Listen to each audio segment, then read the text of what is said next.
In this video, we're going to take a closer look at datasets and the operations that can be performed on datasets. All of the data in a scenario, with very few exceptions, is stored in special files that we call datasets. And all of those files are resident within the Flame scenario database. A dataset is actually physically really just a data file. It's an individual data file, and most data sets are stored in XML format. The data is stored in XML format. So it's just plain text, and that makes a scenario database folder or set of database folders very well suited for being managed by configuration control systems like Git, because the files are text, and again, you can use those systems to manage that data. But the files should never be edited by hand.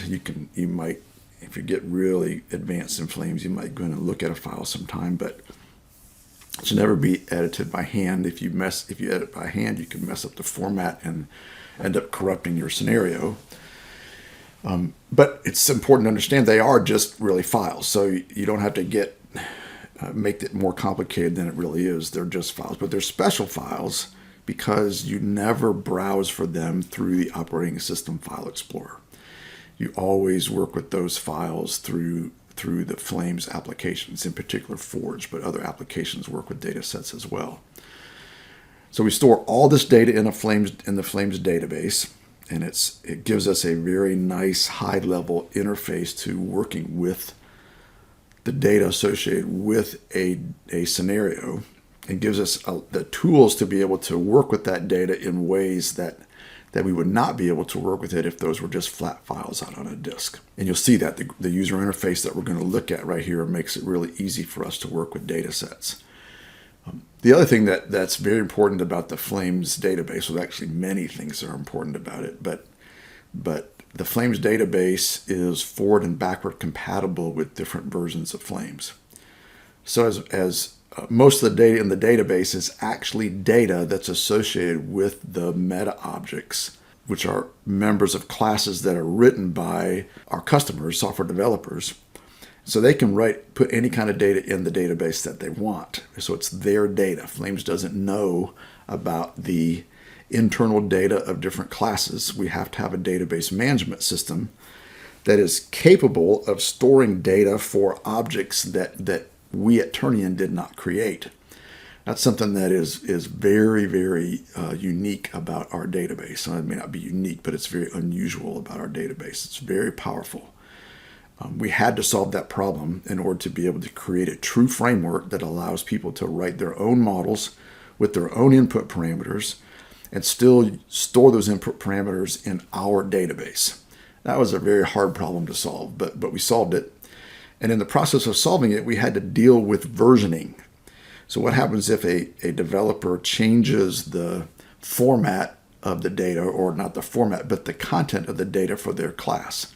So they have a sensor, and let me just go pull up a sensor here. I'm going to go to my parameters. And by the way, I have the same tutorial scenario that we've been using in a lot of these introductory training videos, the tutorial single shooter scenario.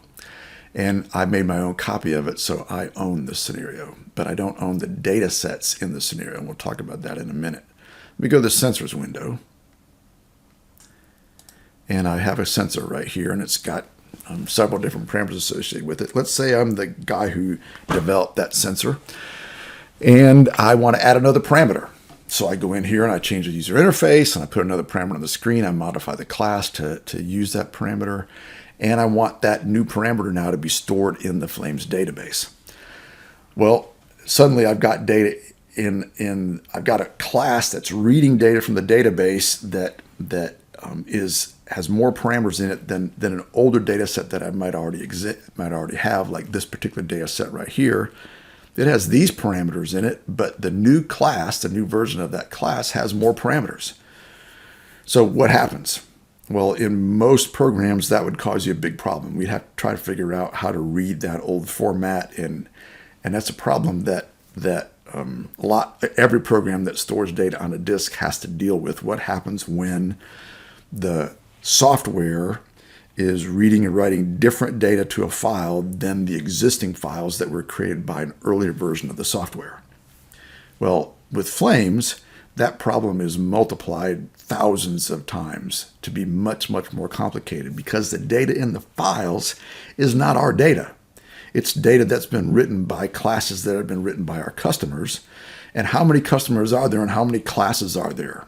And all those classes are all being written to the same file. So we can't put version information in the file. And we certainly don't want to burden our developers with having to have different versions of the read and write code to be able to handle reading and writing different versions of the data.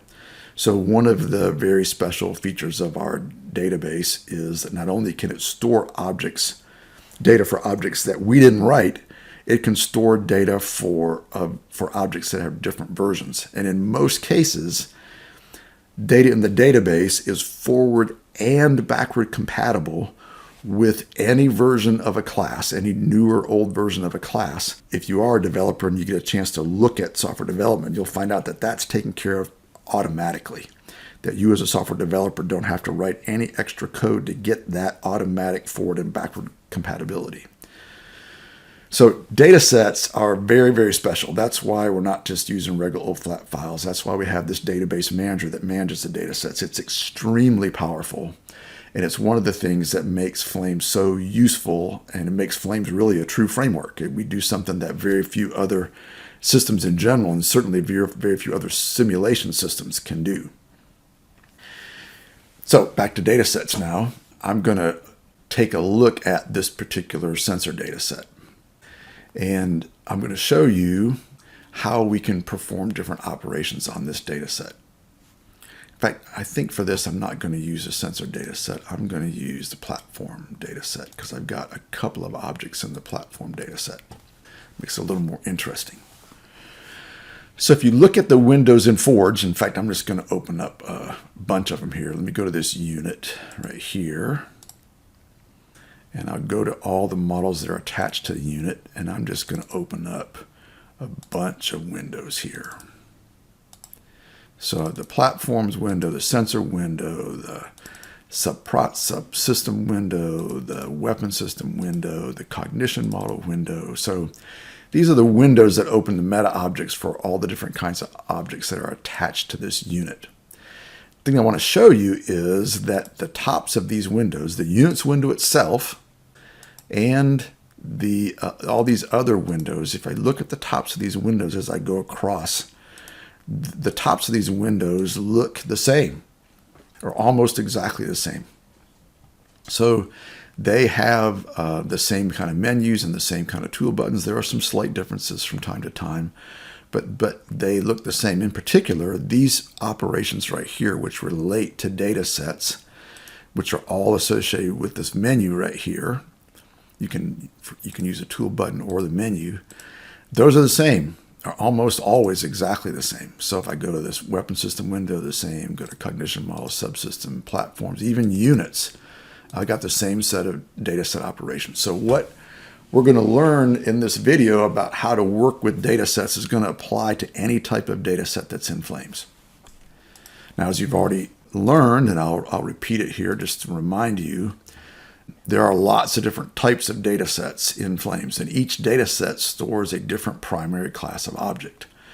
And the data sets are managed by the window that is also associated with. So the COM device window opens up the COM device, manages COM device data sets. The munition window manages munition data sets.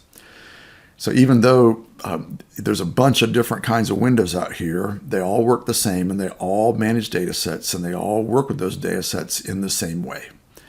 So again, what we're getting ready to look at about data sets applies to pretty much every type of data set that's in Flames.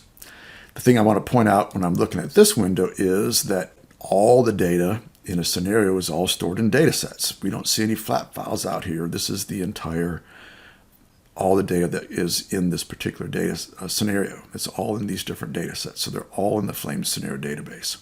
We have talked about a special type of data set that's actually not listed here. That's a scenario data set. And a scenario data set does nothing more than just list all of these data sets. so that when I go to my scenario window and I say open and I click on a scenario, it automatically loads all the data sets that are listed in this scenario. So the scenario data set doesn't contain any scenario data. It only contains a list of the data sets that are in this particular scenario. Another very important thing to understand about the Flames Database Manager is that it's very common for a given data set to be a part of multiple scenarios. There are no data sets in the Flames database that have a hard-coded or really have any association with a particular scenario. They're stored in the database independent of scenario. What associates a given data set with a given scenario is a scenario data set. So when I load a scenario data set, it goes and loads all the data sets associated with that scenario. But those data sets could be, and often are, being used by multiple scenarios. That is also an extremely important feature of the Flames Database Manager, is it allows data sets to be shared among multiple scenarios. So if you copy a scenario, as we did when we copied this single shooter, tutorial single shooter, I saved my own copy of it. And the way I did that, I did it in an earlier video. I just went here and I said save as dataset, and I just clicked and said save. I'm not actually copying any scenario data at all. What I'm doing is I'm copying the scenario dataset, which is copying my list of data sets, but the data sets themselves did not get copied. Those data sets are also being used in other scenarios.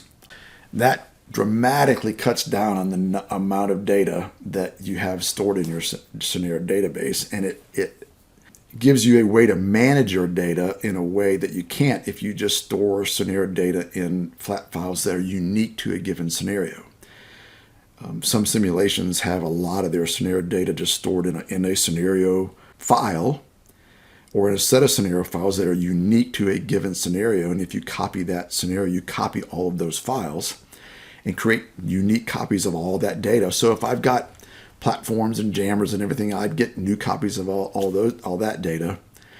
Then if I wanted to change it and have those changes be used in other scenarios, I have a problem. How do I copy that data between scenarios? So that the way to simplify that problem, and in some cases just eliminate it, is to create data sets that you intend to be shared by multiple scenarios. So that's one of the reasons why we have this multi-user system in Flames, why we have data sets that are owned by specific users. And in fact, I'll talk now about a particular attribute of data sets. What uniquely identifies a data set is its name, its owner, and its type. So a given owner can have a whole bunch of different airspace data sets as long as their names are different. A given airspace data set can be named the same as long as it's owned by a different user. So you may have multiple data sets of the same name, but that's fine as long as they're owned by different users. And of course, you can name data sets all the same if you want, as long as they're a different type. Now, we don't normally do that because it would get a little bit confusing, and you can see here that we didn't do that in the data sets here. But it's the combination of the name, the owner, and the data type that makes the data set unique. So our database manager system has the concept of owners. So every data set is owned by a specific owner, and that owner has the ability to set the permissions, the access permissions of that data set for other database users. So the Flames 21 examples gives every other database user, so it's public, gives all users read access to all these data sets, which is why we can load these data sets even though we're logged in as a different user. But we don't have write access to change or delete or to update any of the values in these data sets. So the database manager prevents us from making a change to that data if we're not actually logged in as the owner. So that's a feature that you don't get with flat files, and that feature is extremely important. If you're working with Flames by yourself and you only have a couple of scenarios, it's not a big deal. if you're working with Flames by yourself and you have 5 or 6 scenarios and you want them to share the same data, this becomes extremely important. It's a good idea to create in your own organization a separate database user where you're storing the data sets that you want all of your scenarios to share. It gets even more complicated, and this feature becomes even more useful if you have a team of people that are all using the same database. So each member of the team would have their own user in the database, and you have a database user that is set up to own the data sets that are shared by everybody in the team. And then each individual user can build their own scenarios and set everything up, and they're in their own little world separate from all the other users. And you can specify which data gets shared. And for that common database user that's used by the whole team, it's up to you whether or not you want all the users, all the members of your team, or only some members of the team to have permission to be able to change those central standard team data sets. So as you use Flames to do support more complicated projects, this ability to manage data sets and have multiple users and specify permissions and share data sets among scenarios becomes extremely useful. And it's one of the many things that makes Flames stand out among simulation systems. And again, it's because of the power of the database that we have the ability to become a true framework that lets people put their own data in the database. So now that we've talked overall about scenario data sets and how they're all set up, let's go actually do some low-level database operations, data set operations.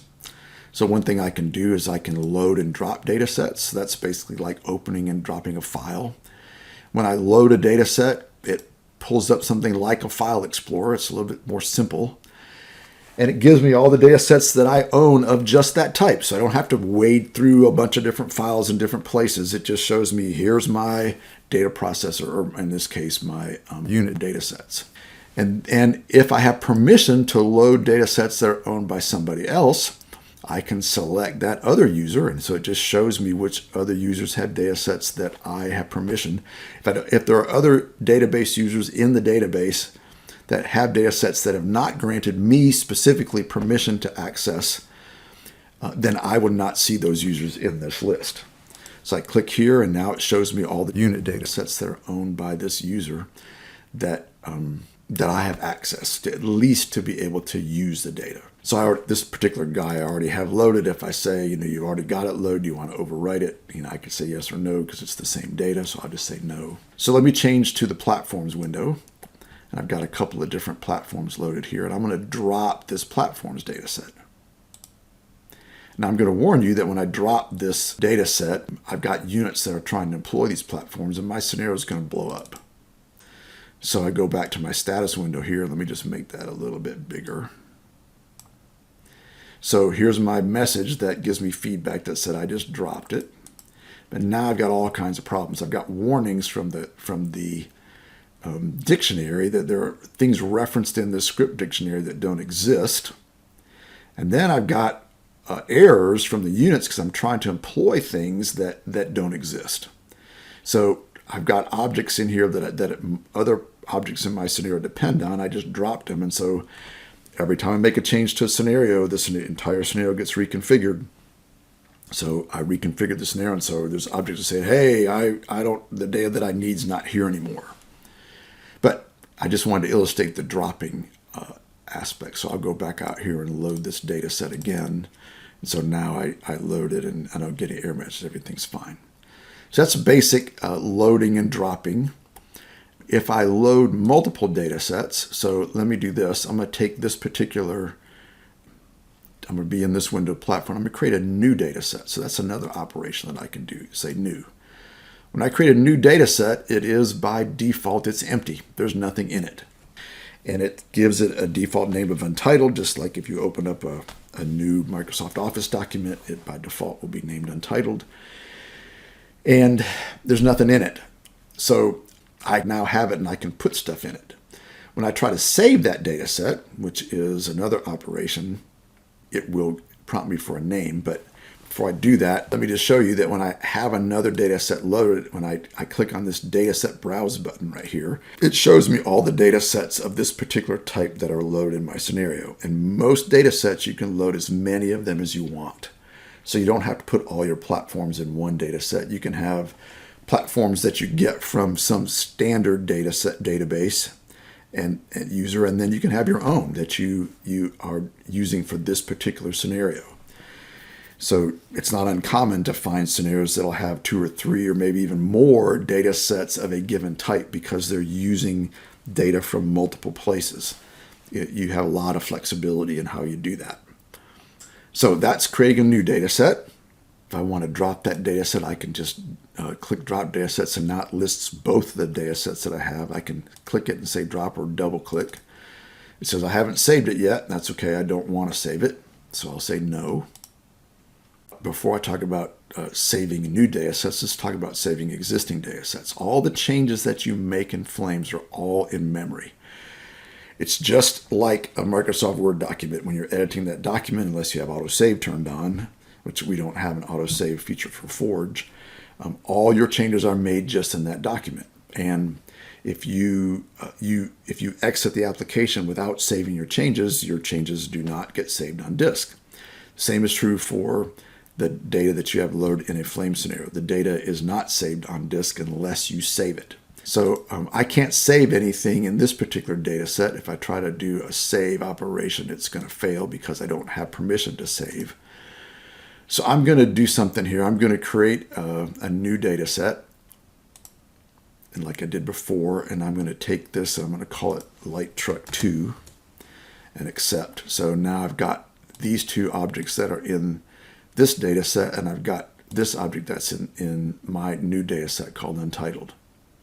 So when I save this data set, because I haven't ever specified a name for it, just like any other program where you create a new document, it'll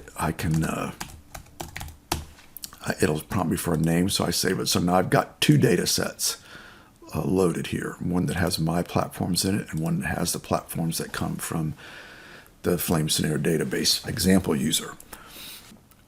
One important point, whenever I load or drop data sets in a scenario, Forge updates its internal in-memory list of data sets. So if I go over to Manage Data Sets and I go to Platforms, you can see here that I've got both platform data sets listed here. So this will always list all the data sets that I have currently loaded in my scenario.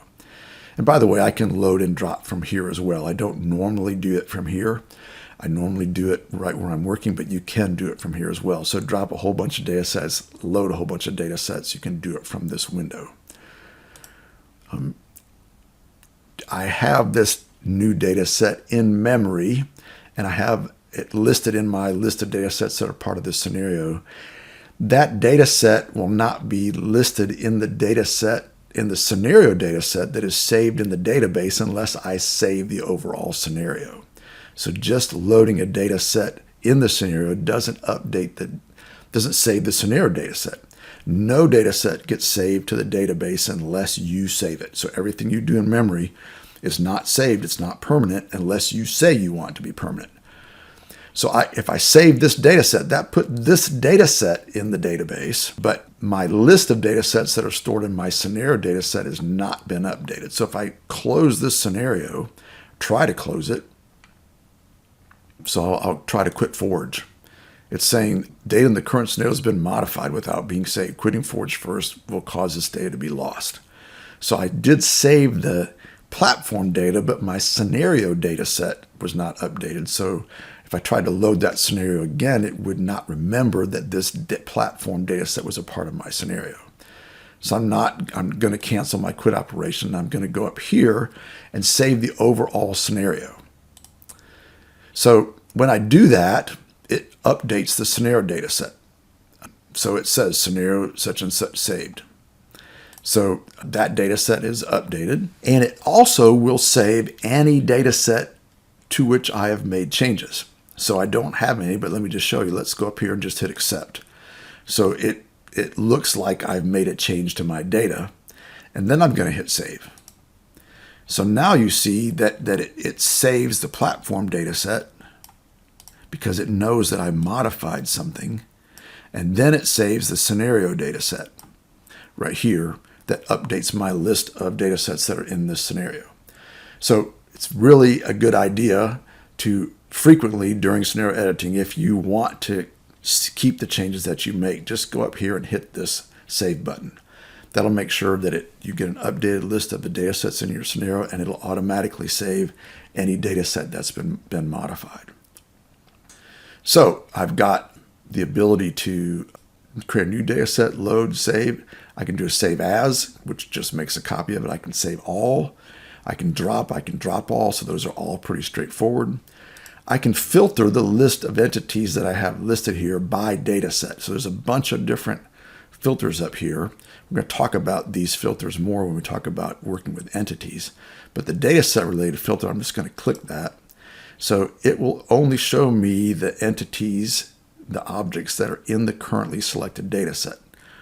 So if I have a large scenario with hundreds of objects, this is really handy to filter this list. And if I click on this data set, it now shows me only the data sets, the objects that are in that data set. So I turn that filter off and now I see everything. So those are the data set operations. There are some windows that only allow you to load a single data set, so you won't have some of these tools and you won't have some of these menus. But like, for example, you won't have order, and we'll talk about order when we talk about entities. If you want to delete a data set from the database, this doesn't drop it from your scenario. It goes right out to the Flame Scenario database and shows you the data sets in the database. So this is different from showing you the data sets in your scenario. It's going back to the database and it shows you your data sets. You can only delete your data sets. And you can delete it. Deleting it from the database does not delete it from any open scenarios. So if that scenario, if you go back and explicitly modify that data set so that it gets modified and Forge saves it, or you go and hit save, it will recreate that data set. So it's a good idea to not delete data sets that you happen to have loaded. But if you do, just remember that you don't save that data set. Otherwise, that data set's going to get recreated. So those are the operations related to data sets. You can look in the Flames documentation underneath in Forge and get a refresher on all these operations if you forget the things, or you can watch this video again. Thank you for watching, and thank you for using Flames.